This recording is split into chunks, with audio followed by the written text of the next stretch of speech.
మాకు ఇంతకు ముందు ఇల్లు లేదండి, పెంకుటిల్లు ఉండేది. మేము చాలా ఇబ్బందులు పడ్డాము. ఇప్పుడు ఇందిరమ్మ పథకం ఇల్లు వచ్చింది కాబట్టి మేము ఇల్లు కట్టుకోగలిగాము. మాకు కూడా ఒక ఇల్లు ఉంది అని చెప్పుకోవడానికి గర్వపడుతున్నాము. ఏదో తేడాగా ఉంది. ఈ కాంగ్రెస్ ప్రభుత్వం వచ్చిన తర్వాత అన్ని మంచి మంచి పనులు జరిపిస్తున్నారు సీనన్న గారు. చాలా ధన్యవాదములండి సీనన్న గారికి. ఎంతమంది పిల్లలక పిల్లలు ఎంతమంది?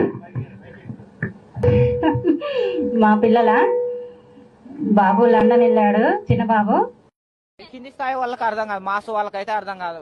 పెద్ద బాబు రాజకీయంగా చాణక్య స్ట్రాటజీ ఛానల్ నడుపుతుంటారు. అంటే పెద్ద పాప, చిన్న పాప ట్రిపుల్ చేసింది, కరెంట్ డిపార్ట్మెంట్, ఇప్పుడు జాబ్ చేస్తుంది.